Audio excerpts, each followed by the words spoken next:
Assalamualaikum warahmatullahi wabarakatuh. Nama saya Muhammad Akmal. Pada video kali ini saya akan memenuhi tugas UAS dari mata kuliah analisis laporan keuangan. Pada tugas UAS kali ini saya diminta untuk menganalisis laporan keuangan untuk pengambilan keputusan pemberian kredit.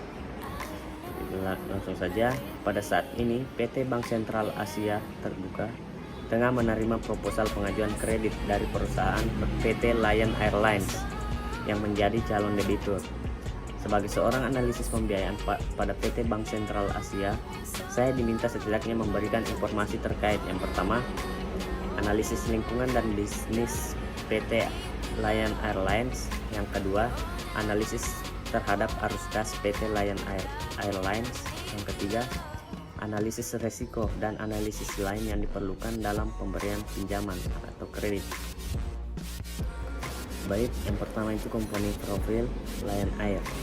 Lion Air sendiri adalah maskapai swasta terbesar di Indonesia dengan jaringan rute di Indonesia, Filipina, Malaysia, Thailand, Australia, India, Arab Saudi, dan Jepang, serta rute charter menuju Cina, Hong Kong, Korea Selatan, dan Makau. Lion Air menjadikan dirinya sebagai pemain regional yang akan berkompetisi dengan Air Asia dan dari Malaysia. Sepanjang tahun operasionalnya, Lion Air mengalami penambahan armada secara signifikan sejak tahun operasionalnya pada tahun 2000 dengan memegang sejumlah kontrak besar, salah satunya yaitu kontrak pengadaan pesawat dengan Airbus dan Boeing dengan total keseluruhan sebesar 46,4 miliar untuk armada 234 unit bus A320 dan 203 pesawat Boeing 737 MAX. Perusahaan sendiri telah memiliki perencanaan jangka panjang pada maskapai untuk memberdayakan armadanya untuk mempercepat ekspansinya di kancah regional Asia Tenggara dengan membuat anak perusahaannya sendiri yaitu Wings Air dan Batik Air sebagai pemerkuat operasional maskapai di Indonesia. Dan untuk di luar negeri, Lion Air memperkuat kehadirannya dengan mendirikan Malindo Air dan Thai Lion Air.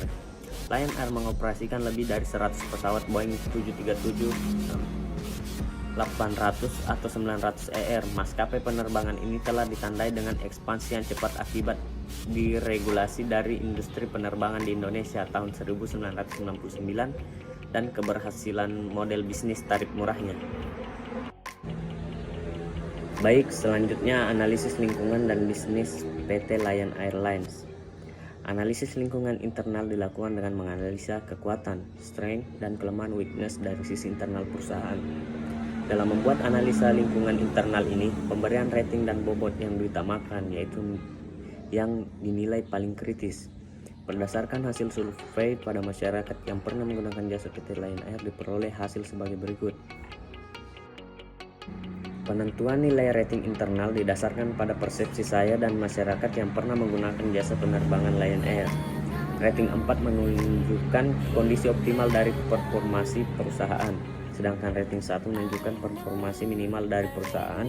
Rating 2 dan 3 menunjukkan performasi perusahaan pada kondisi rata-rata, di mana semakin besar nilai rating menunjukkan semakin meningkat performasi, sedangkan weight atau bobot berdasarkan persepsi saya yang juga pernah menggunakan jasa penerbangan Lion Air. Baik, yang pertama strength. Saya memberi bobot 0,2 pada faktor maskapai penerbangan swasta terbesar di Indonesia, karena saya melihat perusahaan Lion Air memiliki jumlah armada terbesar sehingga Lion Air cukup memimpin di pasar jasa penerbangan. Hasil survei memberi rating 4 pada faktor maskapai penerbangan swasta terbesar di Indonesia, karena jika dilihat dari jumlah armada yang dimiliki, perusahaan Lion Air menduduki peringkat pertama. Baik, selanjutnya yaitu weakness. Saya memberi bobot 0,25 pada faktor sering delay, karena jika dilihat dari pengalaman berbagai pihak, maskapai penerbangan ini sering mengalami gangguan sehingga dengan terpaksa melakukan delay. Padahal hal ini sangat mempengaruhi citra perusahaan di mata konsumen. Hasil survei memberi rating 3 pada faktor sering delay karena kinerja perusahaan masih kurang baik dalam hal ini. Kesimpulan, diperoleh nilai evaluasi internal perusahaan sebesar 3,04. Hal ini menunjukkan bahwa kondisi internal perusahaan dalam kondisi yang baik. Dengan demikian dapat dikatakan bahwa Lion Air mampu menggunakan kekuatan yang dimilikinya untuk mengatasi kelemahan. Baik, selanjutnya analisis laporan arus kas. Aktivitas operasional. Sumber utama likuiditas perusahaan adalah dana yang berasal dari kegiatan operasional. Kas yang diperoleh dari aktivitas operasional mengalami penurunan dari 77,9 juta US dollar di tahun 2016 menjadi 22,5 juta US dollar di tahun 2017.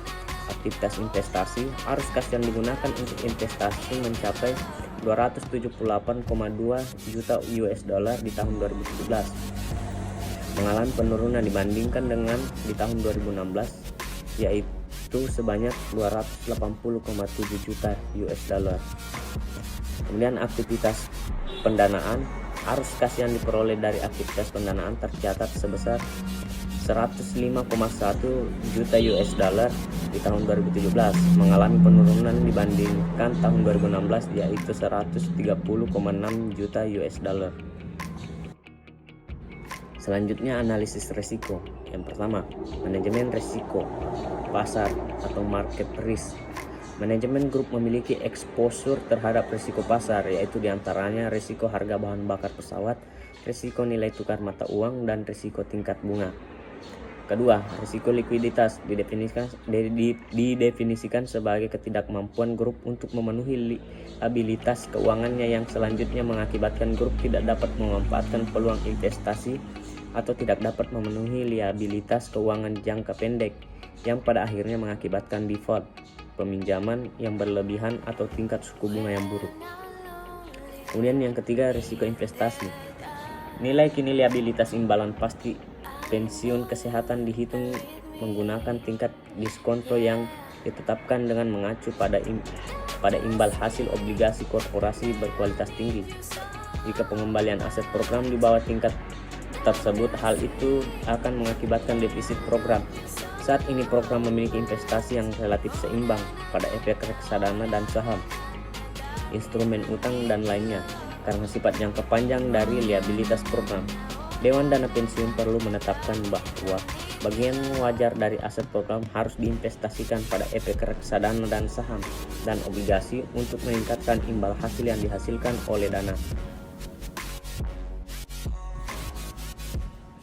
Jadi dari hasil analisis yang telah saya berikan, maka saya merekomendasikan PT Bank Sentral Asia untuk menerima pengajuan proposal dari PT Lion Airlines dan menerima mereka sebagai debitur. Karena sebagaimana yang telah dipaparkan, PT Lion Airlines merupakan maskapai penerbangan terbesar di Indonesia dan memiliki armada terbanyak. Baik, itulah tadi hasil tugas UAS saya di mata kuliah analisis laporan keuangan. Lebih dan kurangnya mohon dimaafkan. Assalamualaikum warahmatullahi wabarakatuh.